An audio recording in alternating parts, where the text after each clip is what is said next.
Muito boa tarde, Brasil. Queiramos ou não,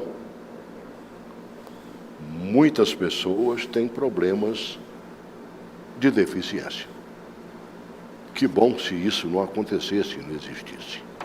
Mas acontece, existe, e a gente não quer perguntar para o Papai do Céu por que isso está acontecendo. Desde que o mundo é mundo, é assim, e para ele deve ter lá a sua importância. Mas para nós, sobretudo, né, no dia a dia, não há como não conviver com uma pessoa com um tipo de deficiência. O nosso programa de hoje dedica um espaço exatamente para falar de um atendimento humanizado que essas pessoas requerem, precisam e, acima de tudo, têm direito. Mas será que acontece? Na área de saúde, por exemplo. Como é que se consegue? Eu vi uma luta de um amigo, agora muito recente, tentando resolver o problema de uma paciente portadora de Down, né, para poder fazer a dentição da menina. E quase sempre, quando você coloca um vídeo falando sobre portadores de Down, mostram claramente que é um dos locais mais atingidos nessas pessoas, que antigamente viviam pouco tempo de vida, né? Viviam pouco tempo. Hoje, o mais velhinho do Brasil hoje está com 70, está aqui no estado de Goiás. Eu vou mostrar num vídeo daqui a pouco. Acho que é tempo da gente honrar essas pessoas, que também elas estão, graças, eu acho que há um trabalho um pouco mais próximo delas, estão vivendo mais tempo. Para a gente tratar deste assunto, de um atendimento humanizado a essas pessoas portadoras de algum tipo de deficiência, eu estou contando aqui hoje com a Lívia Borges. Ela é escritora, psicóloga, cofundadora do Instituto Fidúcia e da Proconsciência, apoiadora da Associação DF Down, mãe da youtuber Luana Abayomi. Né? A Abayomi, ela é portadora de síndrome de Down e idealizadora, né, da fanpage Aos Pais com Amor. Seja bem-vinda. Obrigada. Né? Não te vejo há muitos anos já. Pois é. Né? Uma boa luta. E a filhona já também fazendo um trabalho... Já com 10 anos. E aí, como é que a mãe se sente numa dessas? Muito feliz, muito orgulhosa da própria luta pessoal dela, né, de se incluir e de inspirar outras pessoas para essa possibilidade de desenvolver as potencialidades, né, que às vezes a sociedade acha que eles não são capazes, né? E o potencial eles têm, e é muito, né? muito. Eu tenho visto o trabalho da sua menina, né? De vez em quando dou lá uma cutucadazinha para dar uma olhada. Muito bom. Então, obrigado por ter vindo. Também conosco, cirurgião dentista, doutor Júlio César. Doutor Júlio César, também faz um bocado de tempo que não lhe vejo, né? Sim. Né? Me lembro de você no Conselho Regional de Odontologia, acho que por 2 vezes. 2 vezes. Como presidente. Sim. E um dos apoiadores da causa de um bom atendimento, né? De um atendimento humanizado às pessoas com deficiência. Esse trabalho a gente já vem fazendo há muito tempo, desde que eu me formei há 37 anos. E com isso veio assim reforçar com o nascimento da minha filha, que tem síndrome de Down. Então, quer dizer, me foi dado esse presente. Falei, você está trabalhando nessa área, que eu vou te dar um presente, uma pessoa com deficiência, para que você possa, além de cuidar bem dela, ajudar a cuidar bem das outras pessoas. Então, é por isso que a gente tem trabalhado diuturnamente nesse sentido. E eu acho, Celso, aproveitando a oportunidade, eu quero te agradecer, seu programa é muito bem visto, agradecer a TV e aos nossos colegas aqui da mesa. Eu quero dizer que tem na Constituição que a saúde é dever do Estado e direito de todos, é direito de todos e um dever do Estado. Eu colocaria alguma pitadinha nisso. Eu acho que deveria ser luta social também. A sociedade deveria lutar para a saúde. Ela faz parte desse tripé. É dever de cada um, é direito de cada um, dever do Estado e é dever de uma luta social. Então, eu acho que a gente está fazendo a nossa parte, eu, a Lívia, o professor Leitão, como elementos da sociedade, como seres da sociedade, como indivíduos, nós estamos fazendo a nossa parte enquanto pessoas. Você, inclusive, já passou pela direção de alguns desses órgãos representativos, né? Sim. Da área Down, principalmente. Sim, eu já tive na federação, já tive na associação, então a gente tem trabalhado, essa é a função, eu acho que cada um tem que trabalhar nesse sentido. Bom, você já citou aí meu amigo Antônio Leitão, né? Estou recebendo mais uma vez, professor, jornalista, né? E um batalhador pela causa da pessoa com deficiência. Ele é portador da deficiência visual, de nascença, né, mano velho? Isso, né? isso. Mas também não perde a santa oportunidade de botar o dedo na ferida por outras causas de outros deficientes. Seja bem-vindo, Antônio. Obrigado, Celso. A falecida esposa do nosso amigo Cleiton Aguiar, quando eu comecei a trabalhar para valer em 90... Saudosa. Glaucia Aguiar, exatamente. Ela sempre me dizia, meu filho, nós trabalhamos pela causa da pessoa com deficiência, não por causa da Mariana, por causa de você, tá? É por causa da pessoa com deficiência. E aí a gente entra numa questão muito simples. Quem não se comove, não se move, não se locomove, logo não se mobiliza, porque nós temos os seres humanos que são violentos, são insensíveis, são cruéis, egoístas e, por fim, indiferentes. E aí, rapidamente, quero aqui parabenizar o serviço CRISDAL, que trabalha dentro inaugurado em princípio dentro da Garran, lá dentro do âmbito do CRISDAL, que é comandado atualmente pela doutora Carol Vale, o serviço funciona muito bem, mas no âmbito do CRISDAL. Agora, quando parte para a rede, é exatamente na área da psicologia e na área de odontologia e outros atendimentos, deixa muito a desejar, porque o pessoal não tem sensibilidade suficiente para cuidar da forma que deveria, que é a forma de abordagem. Tudo é no sentido humanizado, e aí foi quando, por exemplo, esse depoimento, aproveitando a oportunidade e agradecendo ao Dr. Júlio César e a toda a sua equipe, quando a gente entrou para fazer umas filmagenzinhas na sala onde ele estava trabalhando com a equipe dele, tinha umas 4 ou 5 pessoas, todo mundo mobilizado, aí eu digo, nunca mais eu vou me esquecer, foi um dos melhores momentos humanos que eu já tive em toda a minha vida, e por isso eu parabenizo o Dr. Júlio, porque a menina foi feito o tratamento dentário em todos os dentes da boca dela durante 4 horas e ela não sofreu nenhum trauma. Isso é que se deve chamar de trabalho humanitário. Não é aquele trabalho onde você amarra o menino na cadeira ou numa maca e se amarra as pernas e as mãos, a cabeça vai ficar livre, ele vai ouvir o barulho do motor, vai automaticamente criar um embate com o profissional, como é o caso dessa menina, machucou o olho, machucou a boca, então a gente precisa realmente rever os nossos valores, rever as nossas ideias e rever também muita coisa, inclusive, dado esse momento de hoje de tensão, onde cada indivíduo é como se fosse um barril de pólvora, um do lado atirando do outro lado, a gente, rapidamente, só concluindo, a gente precisa de paz, de humanidade, de tolerância, de amor, senão o Brasil não vai caminhar. Desculpa ter feito esse depoimento longo, porque realmente... Doutor Júlio, você fez um trabalho agora recente, né? De uma menina, Down, que precisava de uma restauração, acho que do primeiro ao último dente, de cima e de baixo. Sim. Né? Porque ali estava tudo estragado mesmo, né? Agora, um caso como esse, por exemplo, que o Antônio acabou de citar, se ela ouve, se a nós, o motorzinho já nos deixa, já pensou? Né? Tem gente que se ouve o motorzinho funcionando, já sai correndo, né? Levanta, inclusive, da cadeira. Uma menina dessa.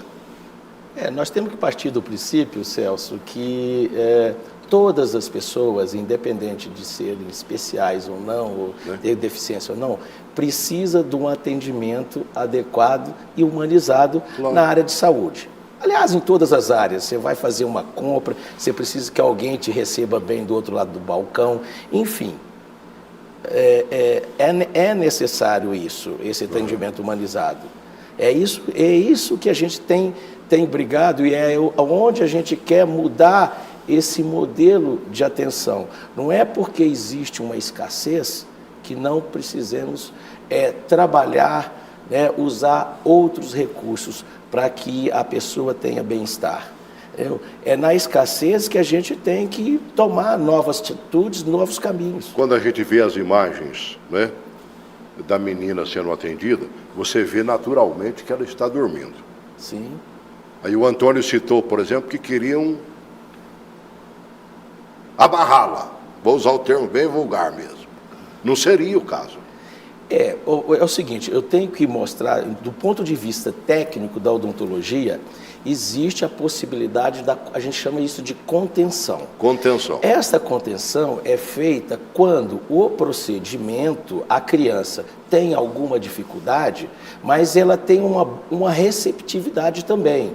E aí, o atendimento, se for um atendimento rápido, você pode fazer, por exemplo, um dente de leite que está um pouco mole, sim, mas ela, por ser especial, está sendo um pouquinho refratária ao processo, você pode fazer uma contenção rápida e resolver o problema. Até aí tudo bem, porque é até mais econômico, é até mais rápido. Existe essa técnica na odontologia como na medicina.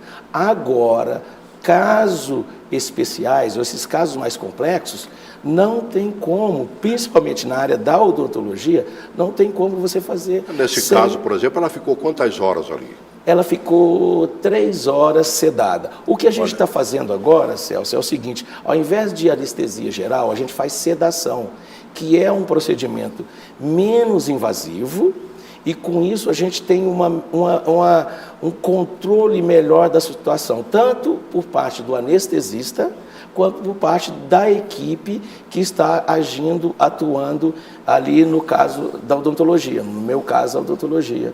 Então, você consegue, de uma forma humanizada, de um atendimento rápido, você resolver todos os problemas daquela pessoa naquele curto espaço de tempo. Agora, na área psicológica, então, deve ser terrível, né? Você fazer um tratamento desse, se a pessoa não tiver o tratamento devido. Sim, exatamente. E até colocando o aspecto psicológico com relação a essa situação de contenção, como é importante não só a qualificação do profissional, mas o conhecimento dos pais com relação ao procedimento.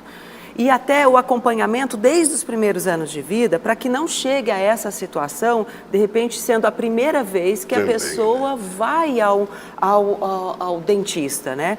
Então, olha como são coisas que vão se somando, quer dizer, se a família não recebe orientação e não faz os acompanhamentos devidos, a criança vai crescendo sem o cuidado e sem também desensibilizar para aquele medo natural. Então, por exemplo, em caso que fizemos desde bebê, que ela já tinha um acompanhamento. Então, para acompanhar, olhar a gengiva e tal, depois você tem que usar, por exemplo, no caso da síndrome de Down, o expansor de palato. Então, tem todo um acompanhamento, a limpezinha nos dentes. Então, ela começa a aprender, então ela brinca no consultório, ela leva a Barbie. Então, o dentista deixa ela colocar a Barbiezinha dela sentada lá, ela se faz de dentista. Então, são formas lúdicas de você abordar e chegar a uma criança. Então, claro, cada caso vai requerer uma abordagem diferenciada, né? Mas quando se tem condições de fazer isso, né? Sim. Porque você não encontra esse tipo de atendimento normalmente por aí. Porque a gente vê assim muita pressa no atendimento, ter que cumprir horários ou até uma fila de espera, principalmente quando a gente fala de serviço público, a fila de espera é muito grande. Então já existe naturalmente às vezes uma má vontade das pessoas ou um humor também que não é muito amistoso por parte dos pais também, porque ficam horas esperando, às vezes esperam, né? Primeiro meses às vezes para serem chamados. Quando são chamados, ficam horas numa fila. E às vezes o tratamento, porque dependendo da deficiência, às vezes chega ali uma pessoa que tem uma dificuldade emocional, comportamental também. Então, se a pessoa não entende, acha que é a família que não dá limite para aquela criança, entende? Ou se tem um outro comprometimento que, de repente, fere um pouco o lado estético, às vezes a pessoa pode ter uma repulsa natural, sabe? Então, são coisas que se a gente leva, como o teu programa está fazendo, dando essa oportunidade de a gente falar esse tipo de coisa, você vai também sensibilizando os profissionais para que eles possam olhar com mais naturalidade, mais acolhimento para essas pessoas. Tem que, acima de tudo, olhar para o geral, né? Exatamente. Quer dizer, nós estamos na causa de quem tem problema para solucionar todos os problemas. Agora, o Conselho Regional de Odontologia, por onde você passou 2 vezes, consciente disso, tem preparado ou feito com que os nossos cirurgiões dentistas tenham um preparo para isso, Júlio? Quando eu estive à frente do Conselho, por coincidência, nós tivemos uma situação desagradável, que foi a extração de vários dentes, e você lembra como jornalista? Rapaz, isso virou notícia no Brasil inteiro. Isso. Né? Naquele momento, houve uma discussão muito grande a respeito, e o Conselho, naquele momento, resolveu tomar aquele partido para que a gente resolvesse momentaneamente o problema daquela criança.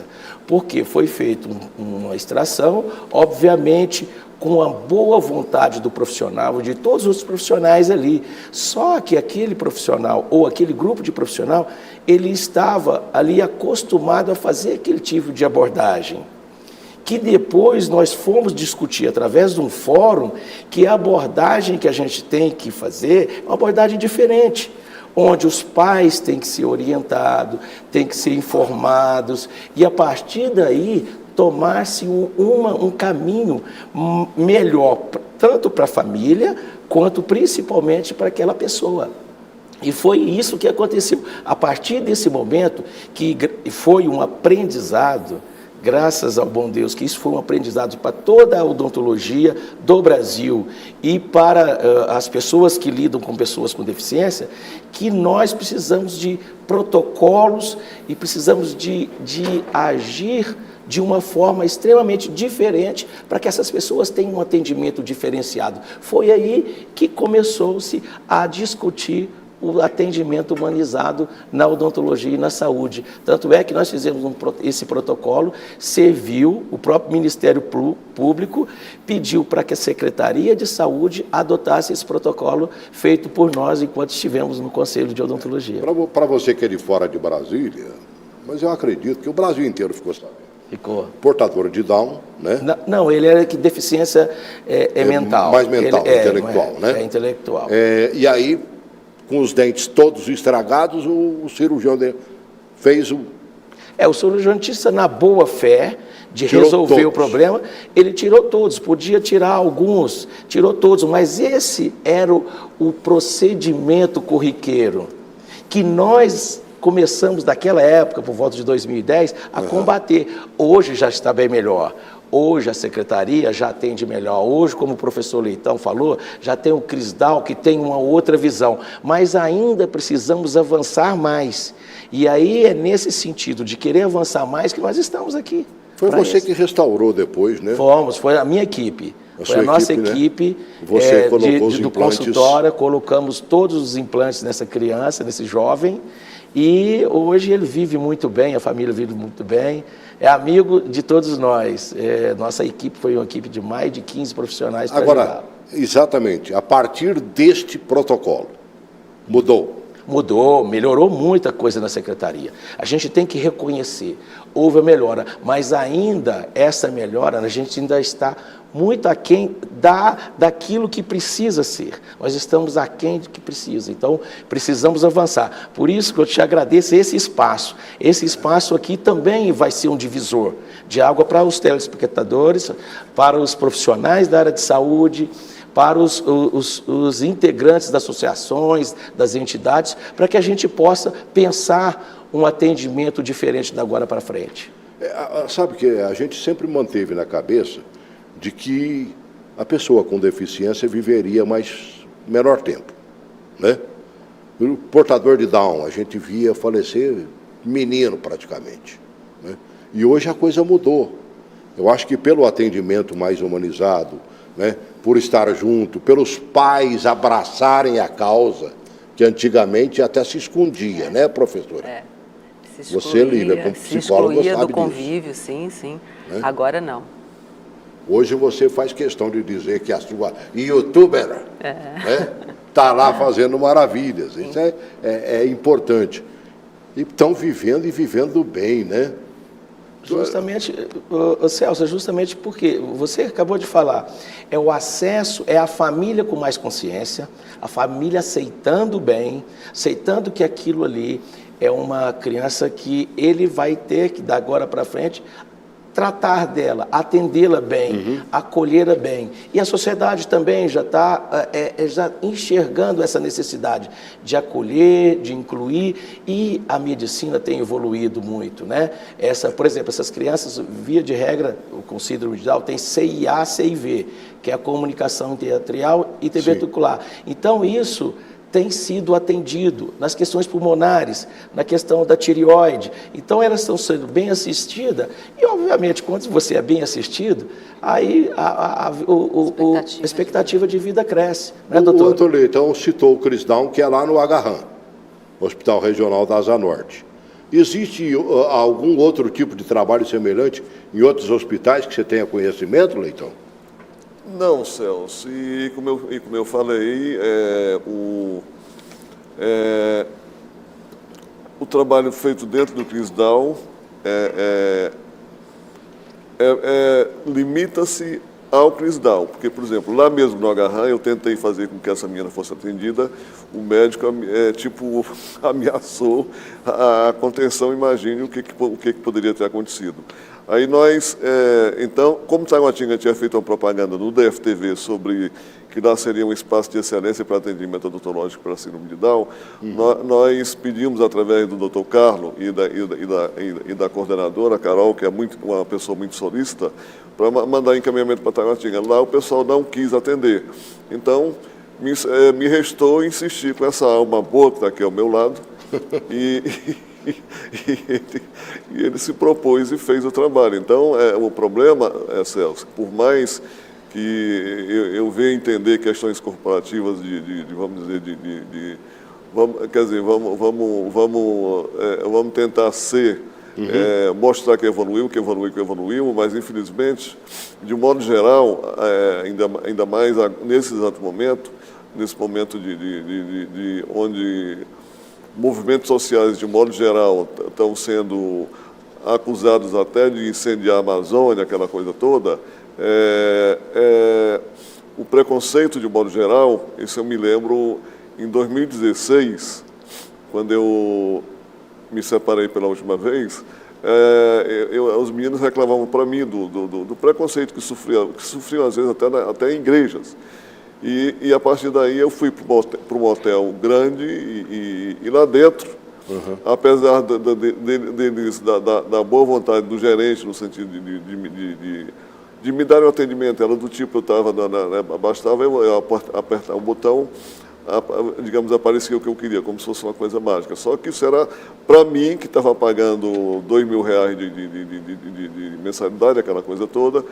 Agora, como eu falei há pouco momento, por que a qualidade de vida não chega a todas as pessoas? Então, o Brasil é um país muito desigual em todos os sentidos. Existe uma espécie de despreparo no sentido realmente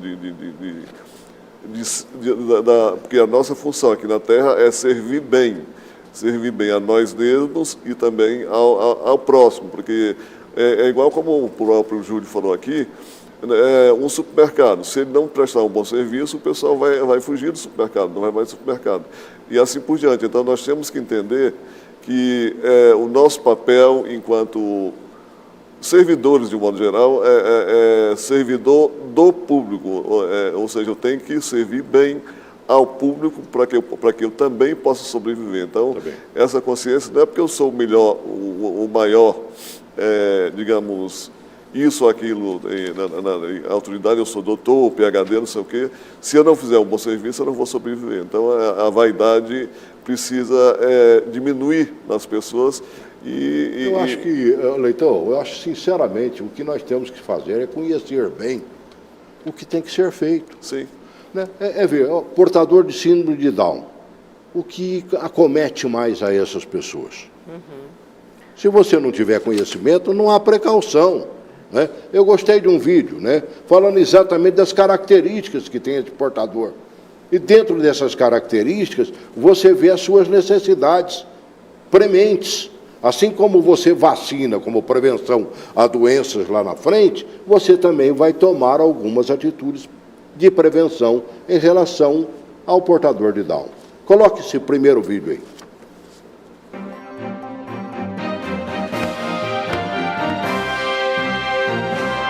A síndrome de Down é uma alteração genética que atinge cerca de 1 em cada 700 bebês nascidos vivos. Os seres humanos, normalmente, têm 46 cromossomos. Os portadores de síndrome de Down têm 47.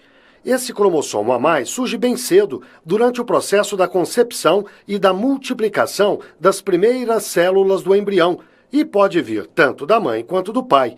Ele aparece sempre no par de número 21, por isso a síndrome de Down também é chamada de trissomia do 21.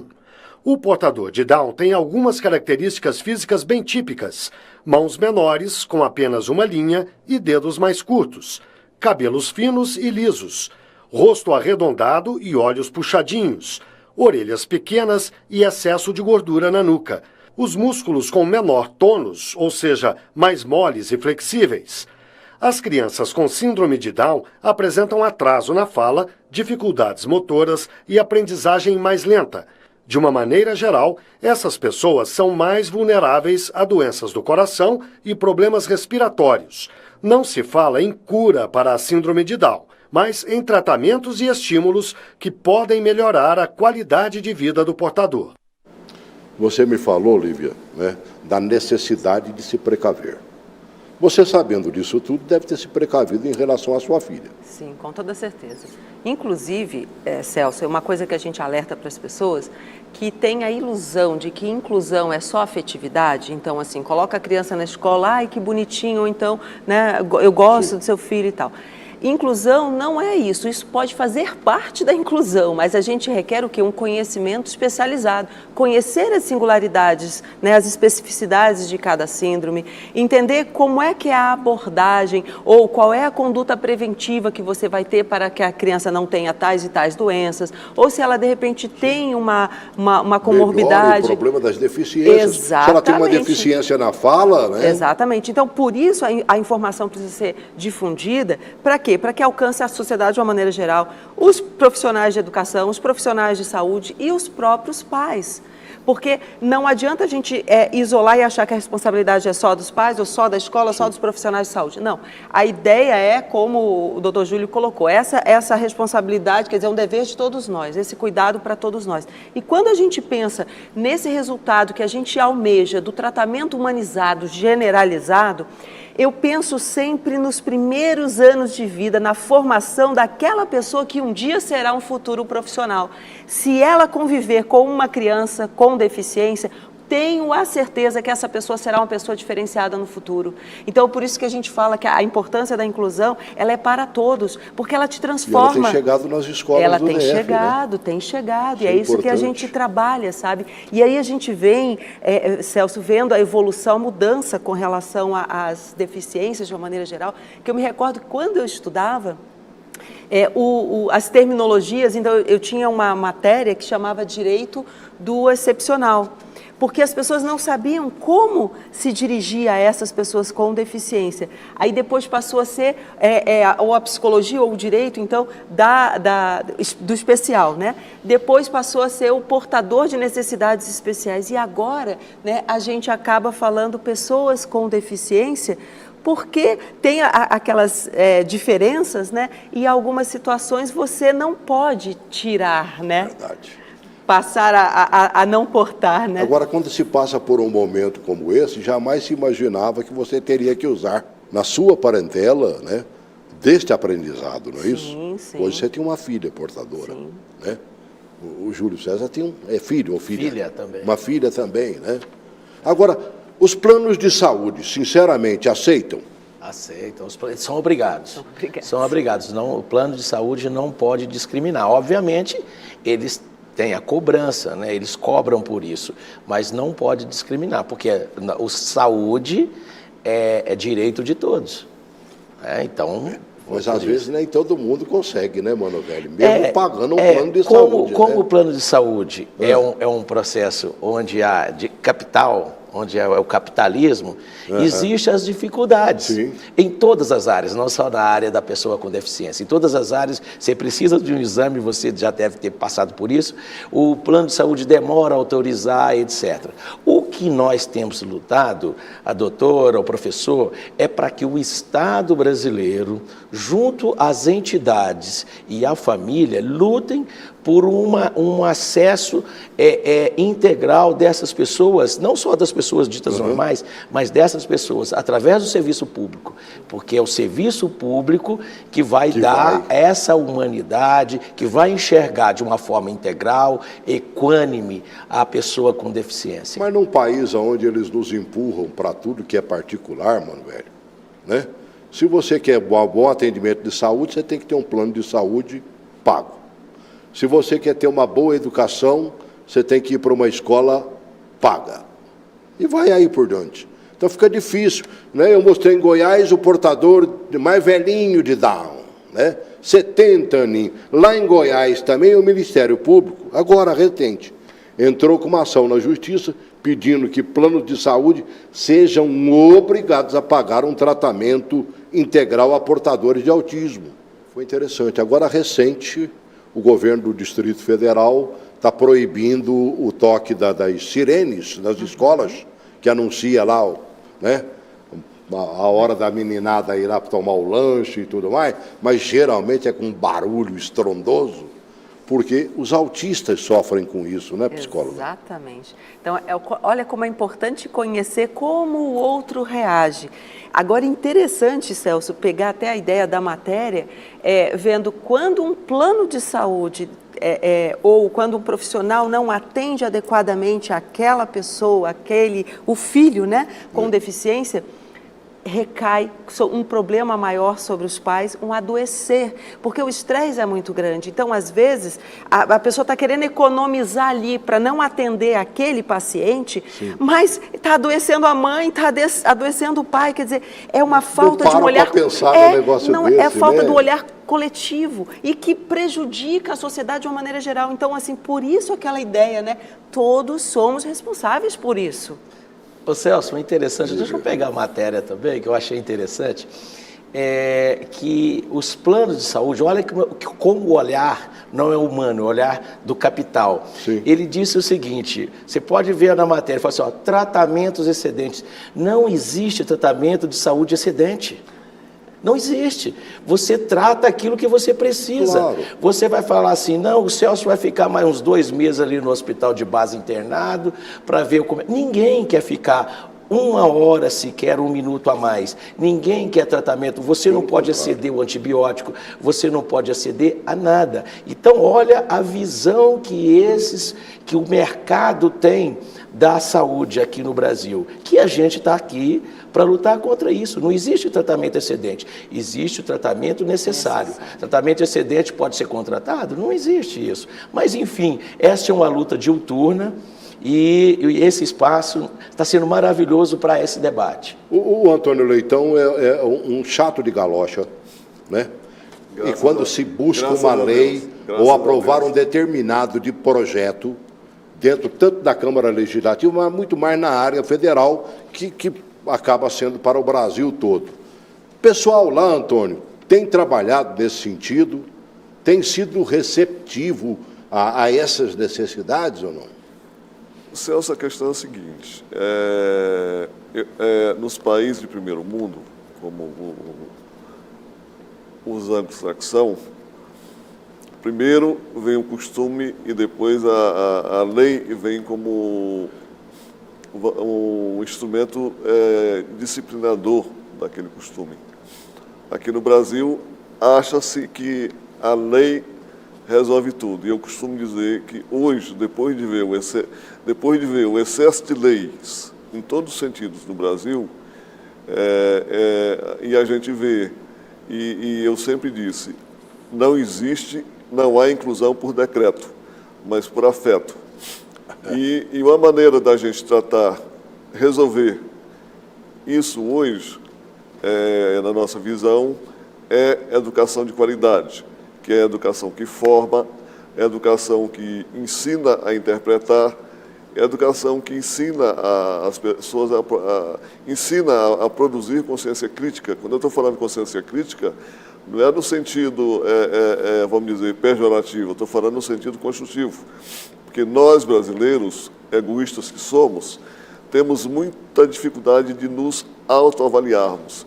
E se nós não temos facilidade de nos autoavaliarmos, nós também não temos facilidade de avaliar os outros. Então, nós precisamos aprender a ter amor, a ter tolerância, a ter, vamos dizer, compreensão, compaixão para conosco mesmos e para com os outros. E isso, o caminho é a educação. Uma educação dada nas escolas e nas famílias também. Nós estamos numa crise de valores muito complicada, estou falando de um modo geral, e na medida em que essa crise de valores for resolvida através da educação, essa educação humanizada também, onde a gente precisa entender que precisamos combater os males da demonização da política, porque tudo é política. E a partir daí você não vai... aquela coisa, quem não está comigo é porque está contra mim. Não, aí começa a demonizar a pessoa. Bandido é o outro, é sempre o outro. Não, às vezes eu sou pior do que o outro. Então, nós precisamos, na verdade, nos humanizarmos mais para que esses atendimentos, essas relações, sejam relações realmente de acolhimento, de entendimento e de aceitação, no sentido de acatar as diferenças, porque diversidade é riqueza, não é dificuldade para que ninguém deixe de aceitar um outro. Tá certo, eu acho que, sabe, tem certas coisas que a gente não vê, né? Há quanto tempo você ouve falar, por exemplo, que o canabidiol, né, tem sido de importância suma, né, para alguns portadores de algum tipo de deficiência na área mental. Mas, no entanto, ainda eles ficam patinando. Demorou para aprovar, demora agora porque o cidadão continua pagando caro. Aí o cara tem que apelar para ter uma plantinha dentro de casa que certamente não vai conseguir tirar dela tudo aquilo que o próprio canabidiol, né, traz. Por que demora tanto desse jeito? Porque a ciência, ela evolui muito rapidamente, enquanto que a atenção e a política é muito morosa. Então, é esse descompasso que a gente tem que preocupar. Entendeu? A ciência está aí, vamos usufruir. Porque a gente sabe que um medicamento, ele pode ser, agora, fazendo de uma forma bem caricata, o medicamento ele pode ser um remédio, ele pode ser um veneno. Então, a ciência está aí para organizar isso. E quando ele organiza essa questão da quantidade, para que serve, para quem que serve, a sociedade, através das suas instituições, através do poder público, tem que assimilar isso, como no caso que você está falando do canabidiol. Todo mundo sabe que ele é um veneno do ponto de vista quando usado de uma forma inadequada, mas serve de remédio quando usado adequadamente. Nós estamos, acho que, eu vou fazer um programa específico aqui, tem 2 profissionais da área de saúde que estão fazendo uma belíssima pesquisa sobre o canabidiol, porque está se confundindo muito a planta que deriva o canabidiol com o pé de maconha, propriamente dito. O canabidiol não vai fazer mal para ninguém nunca.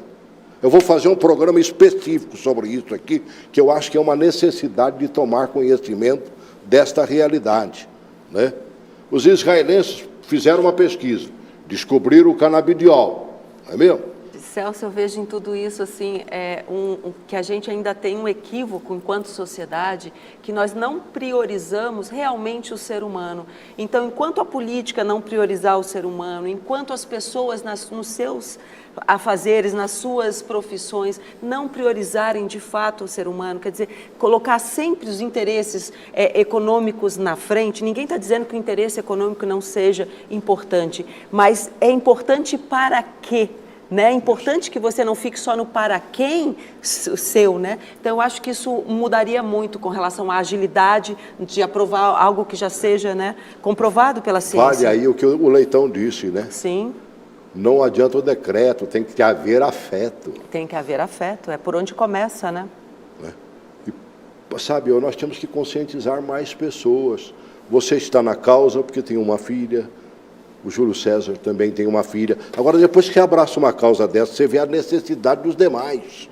Não, e o interessante é que tanto ele quanto eu na verdade, estamos na causa antes de termos, porque eu, inclusive, me lembro que eu já até escrevia antes de ter uma filha com síndrome de Down. Nem imaginava, mas quer dizer, quando você tem filho, você tem que estar aberto à possibilidade, não só pelo nascimento, mas por acidentes que pode acontecer a qualquer um de nós. Então, a deficiência, na verdade, ela faz parte da vida, não é algo que seja uma exceção, como às vezes as pessoas tendem a olhar, né? Então, é bacana porque a gente já tem uma trajetória antes e na verdade, quando a gente já recebeu mais preparado e com mais ardor ainda para continuar a luta. A gente está praticamente encerrando o programa, né? Júlio César, está faltando o quê? Né, para a gente botar realmente a coisa funcionando e que haja uma verdadeira humanização no atendimento do portador de deficiência. Vontade política, somente vontade política. A partir do momento que o governante ele tem entendimento da necessidade e vontade de resolver, os pais, as instituições, associações, o terceiro setor vai estar aí para ajudar. Agora, é difícil quando parte só do lado dos pais, porque nós sabemos que a função do Estado é essa, é organizar a sociedade. E nós estamos precisando disso. Nós gostaríamos de fazer um apelo aos governantes, para que ele tivesse a sensibilidade para resolver esse tipo de problema, assim como tenha que ter sensibilidade para resolver o problema da educação no país. A educação ela é o alicerce de todo o processo de evolução do ser humano. O nosso governo tem prestado atenção, na sua opinião? Olha, está faltando, se for o governo local, está engatinhando. Tá? Então, ou seja, está precisando ainda de muito, já poderia ter feito mais. Fez vai ter a criação de uma secretaria, mas não basta só criar uma secretaria, nós temos que criar atitudes. Se criarmos ferramentas, mas se você não tiver alguém para mexer na ferramenta, então vamos trabalhar primeiro, as pessoas que têm vão trabalhar com a ferramenta, para depois você criar a ferramenta. Vamos treinar primeiro. Me fez lembrar mais uma vez de uma palavra do meu amigo Antônio Leitão. Nada de nós sem nós. Isso é verdade. Não é mesmo? Poxa, se você criou uma secretaria ou um órgão para que haja, né, um atendimento eficaz ao portador de deficiência, que os deficientes se façam presentes e digam que é necessário. Isso tem acontecido, Leitão? 1 minuto para a gente encerrar. Celso, experiência política, com vontade, conhecimento na praça e saber trabalhar com articulação, porque essa secretaria, na verdade, ela não tem funcionalidade nenhuma, porque o que precisa é de haver articulação, onde o governo se converse, a saúde, a educação, a ação social, trabalho, segurança, se envolvam para prestar um serviço diferenciado, com qualidade para essas pessoas. Então, não adianta uma secretariazinha com 15 empregos, que na verdade só vai aumentar a vaidade de pessoas e não vai chegar a lugar nenhum, porque na ponta, isso eu falo inclusive em relação ao emprego, nós vamos tratar disso depois, já tratamos aqui, inclusive, e nada andou. Não adianta eu criar uma secretaria se na ponta continua tudo do mesmo jeito. Então, por isso, a gente espera que as pessoas se sensibilizem mais e trabalhem, se capacitem e dê voz e vez a quem sabe fazer a coisa também. Eu acho, acima de tudo, voz e vez, né? Acima de tudo. Eu acho que quem tem conhecimento de causa. Você quer fazer um atendimento super perfeito na área odontológica? Está aqui o conhecimento do Júlio César. Vamos, me ajuda pelo menos, né? Me dá uma orientação. Você não me falou que a partir do momento que tiraram os dentinhos daquele menino com deficiência, né, na área cerebral, se fez um plano ali e o governo começou a seguir? Sim. E começou uma solução? Sim. Então tem solução. Tem solução. Para tudo tem solução. O que eu quero dizer também para fechar, Celso, que as crianças, essas pessoas com deficiência, são todos dóceis, são todos bons. Falta entendê-los. Eu acho que a psicóloga, eu aprendi com ela, né? Eu acho que a psicóloga pode falar melhor do que isso e o programa... Meu tempo já estourou, psicóloga. Vai ter que voltar de novo aqui para a gente falar, né? Mas a nossa parte pode ser feita? Sim, totalmente. Basta a vontade de conhecer o outro, a singularidade do outro. É verdade. Até porque a gente parte do princípio, né? Mostramos um senhorzinho de 70 anos com síndrome de Down, né? Mas na nossa cabeça ele continua sendo um menino, né? Sim. E temos que tratá-lo como tal? Não, como menino não. Tá vendo? Ser humano. Já como é uma ser mudança humano, que nós temos que fazer, né? Exatamente. O cidadão está com 40, aquele menino com síndrome de Down tem 40, né? Não podemos foi lá fazer um tratamento com o Júlio César. Não é menino mais. Não. Temos que dar a idade no tempo certo. Adequada. Tudo bem. Obrigado. Obrigada. Leitão, obrigado. Obrigado para você também. Tomara que a gente tenha sido uma gotinha nesse oceano, né? Ou apagando um incêndio. Eu acho que um incêndio da Amazônia, né, qualifica muito o que nós estamos falando aqui, porque a necessidade equivale a um grande incêndio. Agora, se ficar no conta-gota, embora estejamos fazendo a nossa parte, não vamos apagar o incêndio. Grande abraço.